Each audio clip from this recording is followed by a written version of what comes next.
وہ ہمارے ایک دانش والے ہیں، تو انہوں نے مضمون لکھا، کئی باتیں بڑی پسند آتی ہیں۔ وہ کہتے ہیں کہ میری اہلیہ، ان کو بھی کسی نے نا مس گائیڈ کر دیا تھا، حالانکہ اچھی خاتون ہے، کسی نے مس گائیڈ کر دیا، تو وہ بھی سماجی اور ویلفیئر، اور یہ خواتین کو شوق ہوتا نا بننے کا، تو وہ بھی سماج کے اندر اچھا مقام تلاش کرنے کے موڈ میں آ گئی۔ تو کہیں ایک دن جانا تھا تو بڑی بن سنور کے میرے ساتھ وہ گاڑی میں بیٹھ گئی، تو میں گاڑی میں، عورتوں کو یہ بھی مسئلہ ہوتا ہے نا کہ ہماری تعریف کرو، تو کئی دفعہ بعض مردوں بیچاروں کو جھوٹ بولنا پڑتا ہے، تو زبردستی کراتی ہیں نا جی۔ تو اس میں گنجائش بھی دی ہے شریعت نے گنجائش دی ہے کہ کبھی بیوی کو راضی کرنے کے لیے خلاف واقعہ بات کرنی پڑے تو کر لینی چاہیے، تو وہ کراتی بھی ہیں۔ 3 موقع پر خلاف واقعہ بات کرنے کی اجازت ہے، واقعے کے خلاف بھی آپ بات کر سکتے ہیں، جنگ کے موقع پر، 2 لوگوں کو صلح کرانے کے لیے، اور بیوی کو راضی کرنے کے لیے کر لیں کوئی ایسی بات، بے شک اپنی طبیعت پہ جبر کر کے کر لیں، گنجائش ہے، اجازت ہے۔ تو وہ کہتے ہیں جب وہ گاڑی میں میرے ساتھ بیٹھی بن سنور کے، تو وہ تقاضا کرنے لگی کہ میں نے مطلب بڑے اچھے کپڑے پہنے ہیں پر آپ نے توجہ نہیں کرائی۔ وہ سیاںا بندہ تھا، وہ چاہ رہا تھا کہ میری خاتون سمجھ جائیں۔ وہ کہتے ہیں مجھے پتا تھا کہ بیچاری مس گائیڈ ہو گئی ہے، دل کی بڑی اچھی ہے، سیاਣੀ ہے، لیکن اس کو نا کچھ خواتین نے، کچھ لوگوں نے مل کے اس کو ذہن غلط کر دیا ہے کہ سماج میں نکلو، باہر جاؤ، کام کرو، فلاں کرو، اپنی مرضی سے جیو۔ تو میرے ساتھ گاڑی میں بیٹھی کہیں جانے کے لیے، تو مجھ سے کہنے لگی کہ آپ نے میری طرف توجہ ہی نہیں کی، آپ نے کوئی ذکر ہی نہیں کیا کہ میں کیسی لگ رہی ہوں۔ تو وہ کہتے ہیں میں نے اسے کہا کہ اگر تو ناراض نہ ہو تو پھر میں صحیح والی تعریف کر دوں۔ تو اس نے کہا کہ آپ کر دیں۔ تو کہتے ہیں میں نے درد سے اور خلوص سے اپنی بیوی سے کہا، خلوص کے ساتھ میں نے کہا میں تو روز گھر ہوتا ہوں، روز شام کو گھر ہوتا ہوں، اگر تو میرے لیے تیار ہوتی تو میں تیری تعریف کرتا، لیکن آج تو باہر جانے کے لیے تیار ہوئی، تو پھر ان سے تعریف کی امید رکھ جن کے لیے تو نے تیاری کی ہے۔ میرے لیے تیاری کرتی تو میں تو ہر شام تیرے پاس ہوتا ہوں۔ کہتے ہو میرے لفظوں میں درد تھا تو وہ بھی رو پڑی، اور کہنے لگی آپ گاڑی روک دیں، مجھے باہر جا کے کسی کو راضی نہیں کرنا، میں نے اسے راضی کرنا ہے جس کو رب کریم نے میرا شوہر بنایا ہے اور میرے لیے منتخب کیا ہے، میرے ماں باپ کو۔ میں واپس لوٹتی ہوں۔ یہ ایک پہلو ہے سلگتا ہوا، اس کو سمجھا جائے۔ عورت کو ویسے بھی قابو کرنا بڑا آسان ہوتا ہے۔ اعلیٰ حضرت بریلوی رحمۃ اللہ علیہ فرماتے ہیں بیٹیاں نازک شیشیاں ہوتی ہیں، ان کو تو ذرا سی چوٹ لگے تو ٹوٹ جاتی ہیں۔ دیکھیں کتنا بڑا جملہ کہا بریلی کے امام، وہ نازک شیشیاں ہیں، ذرا کوئی آدمی گمراہ کرتا ہے، ذرا خراب کرتا ہے۔ اب دیکھیں نا، یہ جو بچیوں کو بچے مس گائیڈ کرتے ہیں، انہیں بڑے بڑے خواب دکھاتے ہیں، وہ بیچاری ماں باپ کو چھوڑ کے، بہن بھائی کو چھوڑ کے اس کے ساتھ شادی کرتی ہے، پھر جو اس کا بعد میں حشر ہوتا ہے، آپ ادلیاں نو سردار پہن تکے تے شرما والیاں نو جھوٹے ڈولیاں دے۔ پھر وہ بیچاری ماں باپ رکھتے نہیں، وہ ظلم کرتا ہے، تو کتنی بڑی تکلیف میں وہ بچی آ جاتی، نازک شیشی ہوتی ہے نا تو ٹوٹ جاتی۔ یہی حال اب جدید خواتین اور یہ جو کچھ اینکر پرسن ہیں، یہ اصل میں نا یہ آپ کو سیاست سکھاتے ہیں، لیکن یہ مادر پیدر آزاد لوگ ہیں، بالکل آزاد۔ یہ تو علماء شور نہ کریں، بات نہ کریں، گفتگو نہ کریں، مشائخ بات نہ کریں، اور یہ جو کچھ سنجیدہ اور دینی طبقہ ہے یہ کچھ شور نہ کرے، یہ تو روڈوں پہ ننگے ہو کے آ جائیں معاذاللہ۔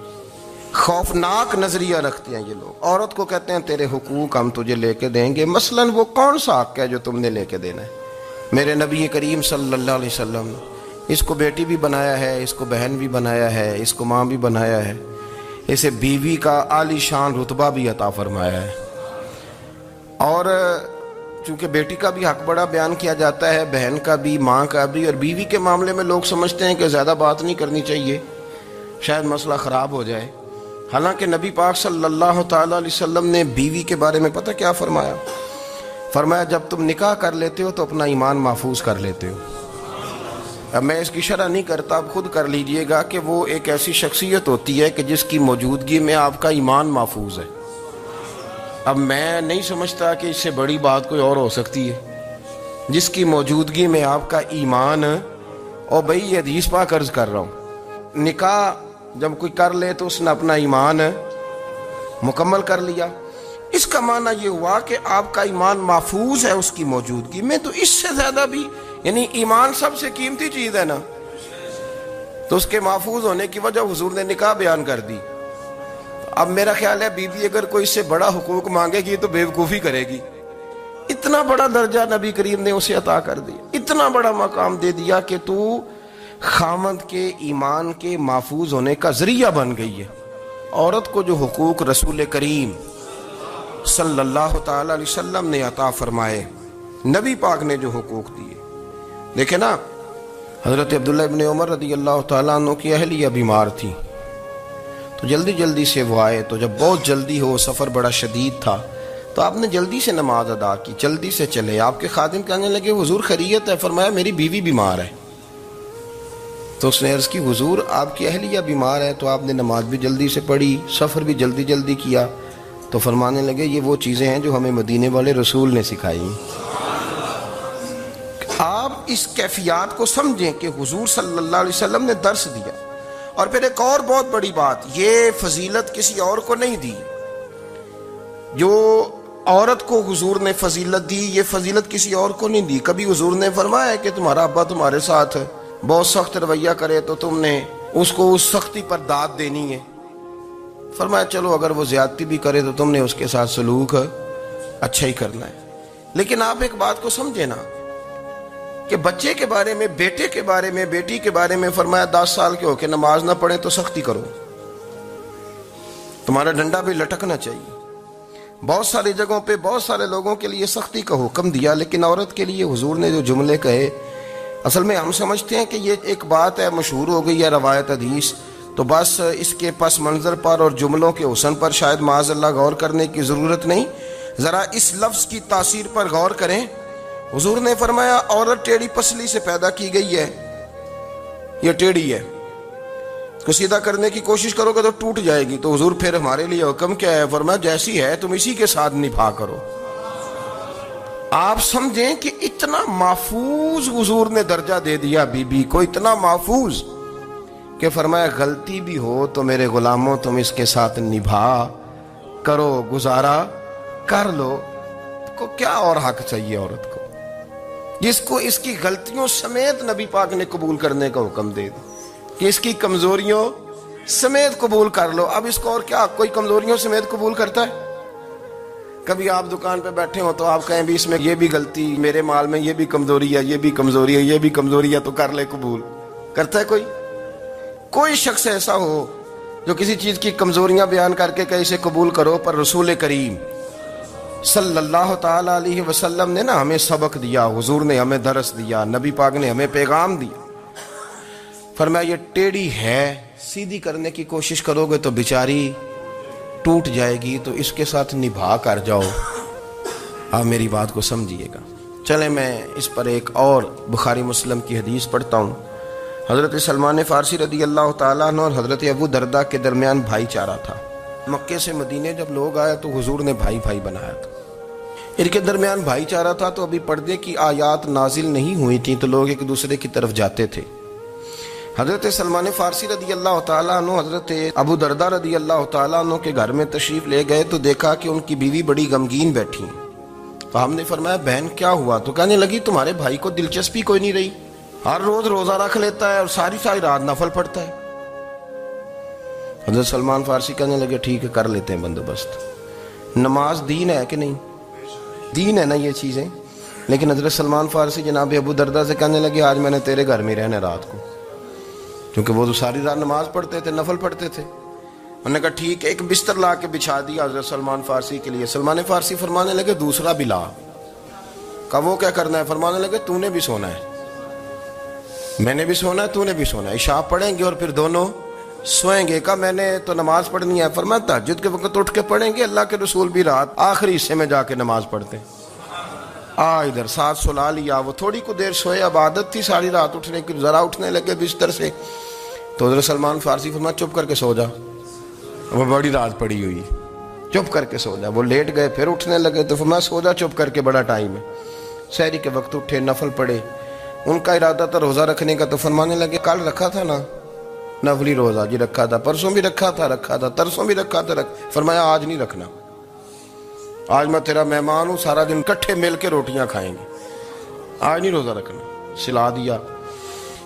اب حضرت ابو دردہ رضی اللہ تعالیٰ عنہ کہہ تو کچھ نہ سکے، پر کہنے لگے سلمان تم پتہ تم کیا کر رہے ہو، نہ تم نے مجھے رات اٹھ کے زیادہ نفل پڑھنے دیے، سویرے روزہ نہیں رکھنے دیا۔ تو حضرت سلمان فارسی کہنے لگے کوئی لمبی بات تو نہیں نا، چلتے ہیں نا ابھی فجر میں مسجد نبی میں، تو نبی پاک کو بتاتے ہیں سرکار دو عالم علیہ السلام کی خدمت میں تو اپنی بات کرنا، میں اپنی کروں گا، حضور نتیجے کا اعلان فرما دیں گے، بات طے ہو جائے گی۔ حاضر خدمت ہوئے، عرض کی یا رسول اللہ صلی اللہ تعالیٰ علیہ وسلم یہ ساری رات نفل پڑھتے ہیں، ہر روز روزہ رکھتے ہیں، ان کی اہلیہ غمگین بیٹھی ہیں، حکم فرمائیں۔ تو نبی پاک صلی اللہ علیہ وسلم نے فرمایا پھر ہوا کیا؟ یا رسول اللہ میں نے رات سلایا ہے، سحری میں اٹھایا ہے، سویرے روزہ نہیں رکھنے دیا۔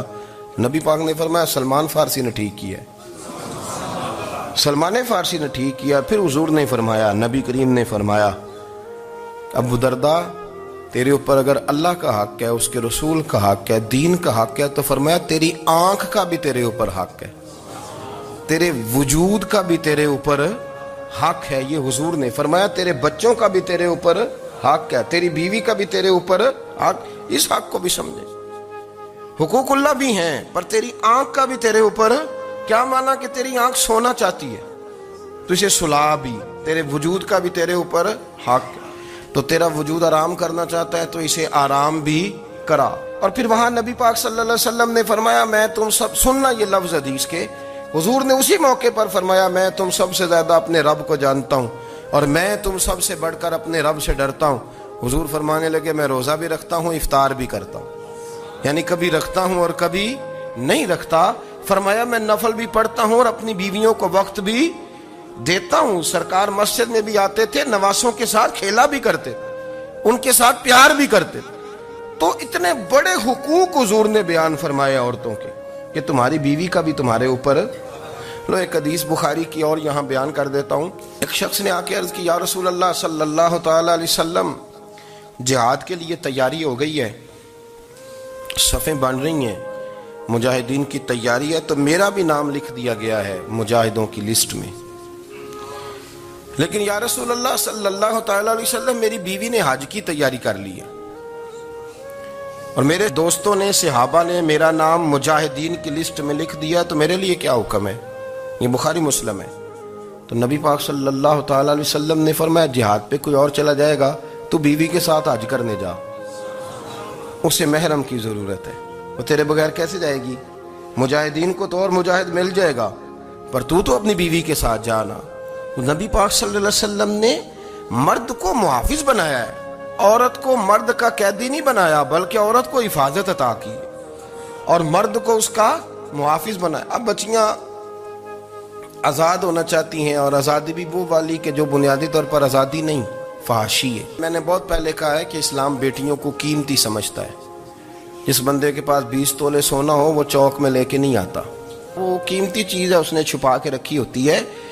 تو جو نبی پاک صلی اللہ علیہ وسلم کا کلمہ پڑھنے والے بیویاں، اسلام انہیں قیمتی سمجھتا ہے، کہتا ہے کہ تم قیمتی ہو لہذا گھر کے اندر رہو، تم باہر نہ ہو۔ لیکن عورتیں ہیں کہ ان کو بلا وجہ لوگ خراب کر دیتے ہیں اور بلا وجہ وہ اس مغالطے کا شکار ہو جاتی ہیں۔ اب آگے بڑھتے ہیں۔ قرآن مجید نے سورہ نور کی آیت نمبر 30 میں کہا کہ کل للمؤمنین یغضوا من ابصارہم، فرمایا کہ اے محبوب علیہ السلام مومن مردوں سے کہہ دو کہ اپنی نظریں جھکا کے رکھیں، اپنی نظریں۔ اور اگلی آیت میں فرمایا وَقُلْ لِلْمُؤْمِنَاتِ یغضضن من ابصارہن، فرمایا کہ اے محبوب مومن عورتوں سے بھی کہہ دو کہ اپنی نظریں جھکا۔ مرد بھی اپنی نظر جھکا کے رکھے گا عورت کی طرف، لیکن یہ ساری پابندی صرف مرد پر نہیں، عورت بھی غیر محرم کا چہرہ نہیں دیکھے گی، اس پر بھی اسی طرح نظر جھکانے کا حکم ہے جس طرح کہ وہ ہر دکاندار کو بھائی جان کہہ کے گفتگو کرنے کی اس کو بھی اجازت نہیں ہے کہ وہ سمجھے کہ پابندی تو مرد نے کرنی تھی، میں نے تھوڑی کرنی تھی۔ وہ جس کے پاس جائے، جہاں بھی جائے، ڈاکٹر کے پاس جائے، باہر جائے، تو وہ جس طرح مرضی اس کا دل چاہے وہ بات چیت کرے، اس کی عورت کو بھی اجازت اسلام نہیں دیتا. بنیادی طور پہ اسلام شرم و حیا کا دین ہے. حیا کی بات کرتا ہے. حیا کی جب ہم تعریف کرتے ہیں تو حیا کی تعریف یہ ہے کہ کوئی کبھی چیز دیکھ کے نا تو آپ کی طبیعت میں کراہت محسوس ہو, آپ کوئی غلط جملہ منہ سے نکالتے ہوئے ذرا جھجکیں, آپ کوئی غلط بات کرتے ہوئے تھوڑا بوجھ محسوس کریں. ہمارے ہاں تیزی سے فروغ پایا ہے بے حیائی نے. سنگیوں کی محفلیں, یاروں کی محفلیں, اس میں غلیظ گفتگو ہوتی ہے. الا ماشاء اللہ, ان دوستوں کو بڑی پاک صاف گفتگو کرنی چاہیے. دوستی کا رشتہ بڑا مقدس رشتہ ہے. جو یہاں ایک دوسرے سے پیار کریں گے جنت میں بھی اکٹھے داخل کیے جائیں گے. شرط یہ ہے کہ پیار اللہ رسول کی رضا کے لیے ہو, لیکن اس کے اندر اگر آپ کی گفتگو کچی ہو, کمزور ہو, فحاشی والی ہو, عریانی والی ہو. وہ ہمارے ہاں تو اب اس کو لوگ فیشن سمجھتے ہیں, اس کو مردانگی کی علامت سمجھتے ہیں کہ وہ جی ساری باتیں جی وہاں ہو گئی, اور جس کا جو جی چاہا اس نے کہا. آپ جب حیا کے دائرے میں ہوتے ہیں تو آپ خود بھی سکون محسوس کرتے ہیں. دیکھیں نا, آپ کو نیند سکون سے کہاں آتی ہے؟ جہاں کمرہ بند ہو, چاروں جانب دیوار ہے, اوپر چھت ہے, خالی دروازہ بھی کھلا ہوا ہونا تو جب بندہ سکون لینا چاہتا ہے تو کہتا ہے یار ذرا دروازہ ذرا بند کر دو. وہ اچھی طرح اپنے آپ کو چھپا لیتا ہے نا حیا کے پردے میں, تو اللہ اسے سکون عطا کرتا ہے. اور جو اس سے بھی زیادہ ٹھنڈی نیند میں جانا چاہتا ہے وہ کہتا ہے لائٹ بھی بند کر دو.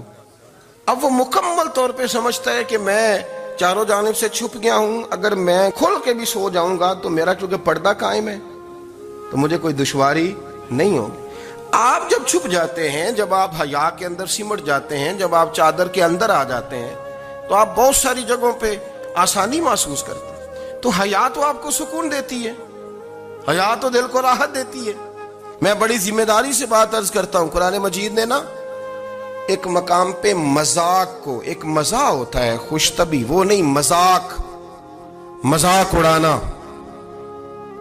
قرآن پاک نے نا مذاق کو ایک جگہ پہ جاہلوں کا طریقہ بھی قرار دیا ہے. بنی اسرائیل کے لوگوں سے حضرت موسیٰ نے کہا کہ گائے ذبح کرو اور ایک ٹکڑا مقتول کو مارو, زندہ ہو کے خود بتا دے گا مجھے کس بندے نے قتل کیا. تو کہنے لگے آپ ہمارے ساتھ مذاق کر رہے ہیں.